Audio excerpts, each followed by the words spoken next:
दिल्ली की सीएम रेखा गुप्ता हमले के आरोपी को 5 दिन की पुलिस रिमांड पर भेजा गया है। राजेश नाम के इस शख्स को देर रात कोर्ट में पेश किया गया। राजेश ने रेखा गुप्ता पर जन सुनवाई के दौरान हमला किया था। अब ये पूरा मामला सुरक्षा में लापरवाही का तो है ही, लेकिन सबसे बड़ा सवाल यह है कि क्या इस हमले के पीछे कोई बहुत बड़ी साजिश है, क्योंकि अभी तक हमले का मकसद साफ नहीं है। आरोपी 1200 किलोमीटर का सफर तय करके सिर्फ हमला करने के लिए ही दिल्ली आया। इस वक्त आरोपी से कई सारी एजेंसियां पूछताछ भी कर रही हैं।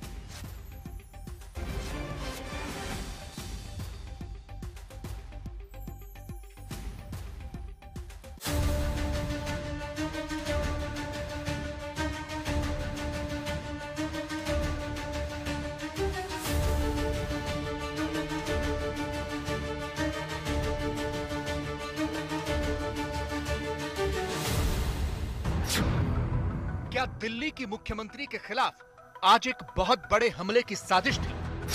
रेखा गुप्ता के हमलावर राजेश भाई सकारिया के पीछे कोई और है? गुजरात के राजकोट से दिल्ली आकर हमला करने के पीछे कौन सी साजिश है?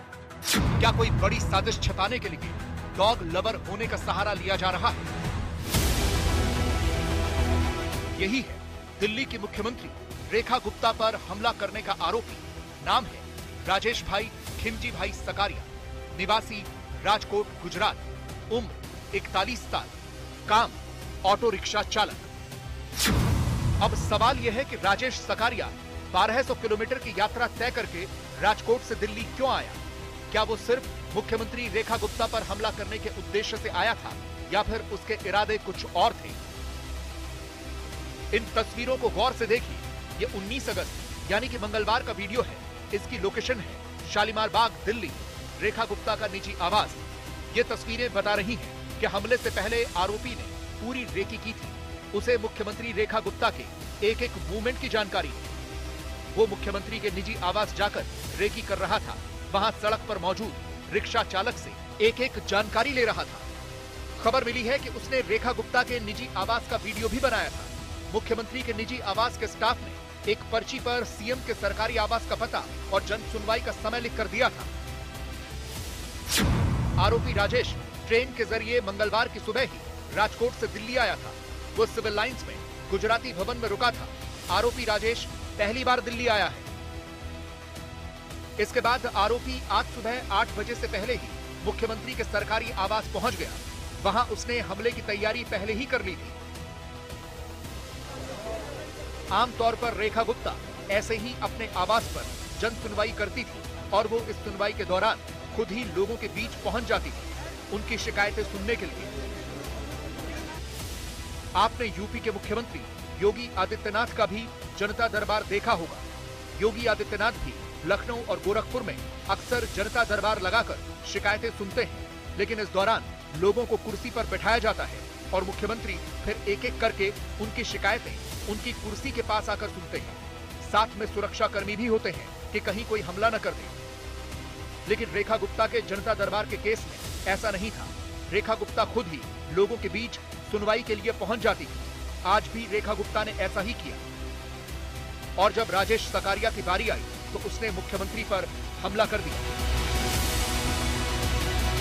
पुलिस सूत्रों के मुताबिक आरोपी राजेश भाई ने तकरीबन 1 मिनट 20 सेकेंड तक दिल्ली सीएम पर हमला किया, जिसमें दिल्ली सीएम को गंभीर चोटें आई हैं। पुलिस की जांच में यह पता चला है कि आरोपी 19 अगस्त को दिल्ली ट्रेन से पहुंचा था। उसके बाद वो सीधा 11:30 बजे पहुंचता है दिल्ली के मुख्यमंत्री के घर शालीमार बाग पे। 11:30 बजे वो जन सुनवाई की पर्ची लेता है। उसके बाद फिर वापस सिविल इलाके में गुजराती भवन आ जाता है।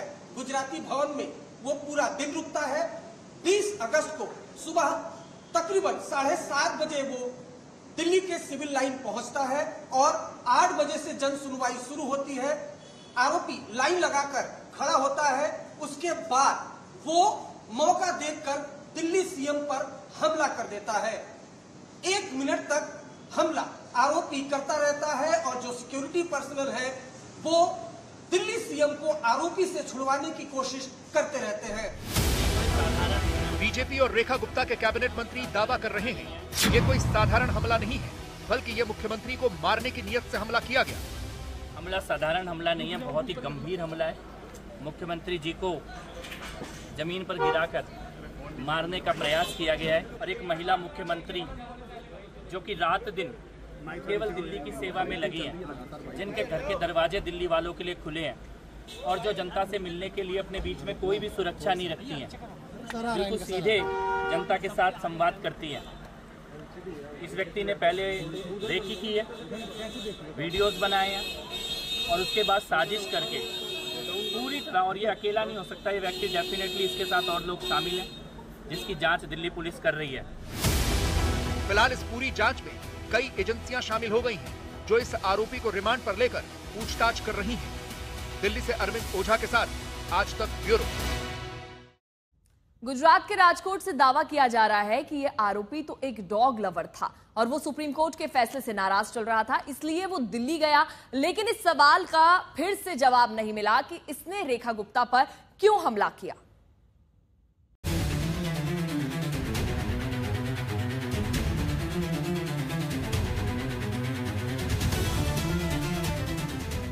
लेकिन सवाल ये बना हुआ है कि हमलावर की रेखा गुप्ता से ऐसी कौन सी अदावत थी जिसके लिए वो 1200 किलोमीटर का सफर तय करके राजकोट से दिल्ली आया। आरोपी राजेश के घर वालों का दावा है कि वो एक डॉग लवर है और जब से आवारा कुत्तों के खिलाफ सुप्रीम कोर्ट का फैसला आया है तो वो नाराज चल रहा था। आरोपी की मां का दावा है कि राजेश ने दिल्ली में कुत्तों को पकड़कर ले जाने का एक वीडियो देखा था, जिसके बाद वो बहुत डिस्टर्ब हो गया था। वो अपने हाथ पैर पटक कर रोने लगा था। लेकिन आरोपी के डॉग लवर होने की वजह से हमला करने की कहानी को पुलिस के सूत्र इनकार कर रहे हैं। राजेश भाई की मां भानुबेन साकरिया दावा कर रही हैं कि उनके बेटे की मानसिक हालत ठीक नहीं है और वो किसी को भी मार देता था। मां का दावा है कि वो उनके साथ भी मारपीट कर चुका है। सोमवार सोमवार महादेव भगत से महीना में 2 वक्त जाए, कहीं 1 वक्त जाए, कहीं 2 वक्त जाए। तो आज वक्त तो दिल्ली गयो, पप्पा फोन कर्यो तो હું દિલ્હી છું કે શા માટે, તો કે કૂતરા માટે, બીજું કઈ બોલ્યો જ નહીં। એ કૂતરા માટે ગયા, આમાં વિડિયો આવ્યો તો કૂતરાનો, એટલે એમાં વિડિયો એમ આવ્યો તો આ કૂતરાને બહાર મૂકી આવો કે આ બધા નુકસાન કરે છે। તમારો દીકરો શું કરે છે? રિક્ષા હલાવે છે। 2 દીકરા, 3 રિક્ષા છે અમારે। રિક્ષા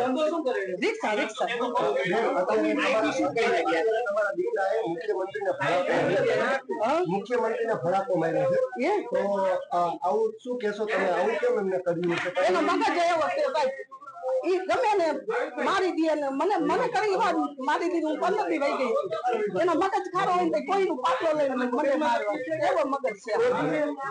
આ તો જો આમાં મારે દવા ચાલુ નથી, આમ કાઈ ન હોતી, અમે કઈ તો દવા લેવા જાય, દવા લેવા જાતો એને માનસિક તો છે પણ દવા લેવા આવતો નથી અમાર ભેગો, અમે કેનું ના કહીએ એને। राजकोट में राजेश के पड़ोसियों का भी दावा है कि वो एक बहुत बड़ा डॉग लवर है और राजकोट में सारे पड़ोसी अपनी बासी रोटियां राजेश के घर दे जाते थे, जिसके बाद राजेश उन्हें कुत्तों को खिलाता था। कुत्ता के लिए इसका बढ़िया भाव था राजेश भाई का। अगल रोटी लेके इधर रखता था, सब कुत्ता को खिलाता था। बहुत राजेश भाई अच्छा आदमी था। वो पड़ोसी भी उनको यहाँ पर रोटी दे जाते होंगे अपने घरों से। शेरी वाला लोग इधर रोटी दे जाता था। हाँ, उन कुत्तों को खिला के नहीं। उनके और भी पड़ोसी बहन क्या कहेंगे? वो उनको कुत्तों के प्रति कैसा लगा था? कैसी सेवा करते थे? कितने सालों से करते थे? वो कुत्तों के प्रति तो उसका बहुत अच्छा लगाव था। वो उसे रोज दूध पिलाते थे, बीमार से हॉस्पिटल ले जाते थे और गायों के लिए सब रोटी इकट्ठा करके ले जाते थे। ये जो रोटियां अभी पड़ी है वो भी वो उनको भी पड़ोस वाले यहाँ दे जाते? हाँ, सब पड़ोस वाले को बची हो ना, वो यहाँ पे दे जाते और वो गायों के लिए ले जाते थे। वो रोज सब इकट्ठी करके कुत्तों और गाय को खिलाते थे? हर रोज पड़ोसियों सबको बची हुई रोटी यहाँ दे जाते और कुत्तों के लिए वो ले जाते। राजेश की मां का दावा है कि वो मानसिक रूप से बीमार है, तो फिर राजेश ने इतनी बड़ी साजिश कैसे रची? राजेश अपने किसी जानकार के जेल में बंद होने की बात कहकर सीएम से मिलने गया था, जबकि पुलिस कह रही है कि आरोपी का कोई भी जानकार जेल में नहीं है। पुलिस के सूत्र उसके डॉग लवर होने की कहानी से भी इनकार कर रहे हैं और पुलिस के इस अविश्वास के पीछे बहुत बड़ा तथ्य है, और तथ्य यह है कि आरोपी राजेश साकरिया का अच्छा खासा आपराधिक इतिहास है। राजकोट के भक्तिनगर पुलिस स्टेशन में राजेश साकरिया के खिलाफ शराब की तस्करी का और मारपीट जैसे कुल 5 केस दर्ज हैं। साल 2017 में आईपीसी की धारा 326, 504 और 114 के तहत हथियारों से मारपीट का केस दर्ज हुआ था। इस मामले में वर्ष 2019 में कोर्ट ने आरोपी को बरी कर दिया था। साल 2020 में प्रोहिबिशन एक्ट के तहत शराब की तस्करी का केस दर्ज हुआ, जिसमें 2023 में कोर्ट ने उसे निर्दोष घोषित किया। 2020 में ही शराब की तस्करी का एक और मामला दर्ज हुआ था, जिसमें 2021 में वो बरी हो गया था। 2022 में शराब की तस्करी का एक और केस दर्ज हुआ, जो कोर्ट में पेंडिंग है। साल 2024 में आईपीसी की धारा 324, 504 और 114 के तहत मारपीट का केस दर्ज हुआ था, जिसमें उसी साल कोर्ट ने उसे बरी कर दिया था। यानी कुल 5 मामलों में से 4 मामलों में राजेश साकरिया कोर्ट से बरी हो चुका है, जबकि एक मामला अभी भी कोर्ट में लंबित है। यानी राजेश का आपराधिक इतिहास तो है। और अब दिल्ली की मुख्यमंत्री पर हमले के मामले में राजेश पर एक और केस दर्ज हुआ है। इसमें बीएनएस की धारा 132 के तहत यानी सरकारी कर्मचारी पर हमला करना, धारा 221 यानी सरकारी कर्मचारी के काम में बाधा डालना और धारा 109 के तहत यानी हत्या के प्रयास का केस दर्ज किया गया है। आरोपी को पुलिस ने गिरफ्तार कर लिया है। जांच में यह भी पता चला है कि आरोपी का पुराना आपराधिक इतिहास रहा है। 3 बार वो शराब तस्करी के मामलों में गिरफ्तार हो चुका है। इतना ही नहीं, आरोपी कोई शिकायत की कॉपी लेकर जन सुनवाई के लिए नहीं पहुंचा था। आरोपी से दिल्ली पुलिस स्पेशल सेल की टीम, लोकल दिल्ली पुलिस की टीम और आईबी की टीम लगातार पूछताछ करने में जुटी हुई है। कैमरामैन अश्विनी हेलन के साथ अरविंद ओझा, दिल्ली आज तक।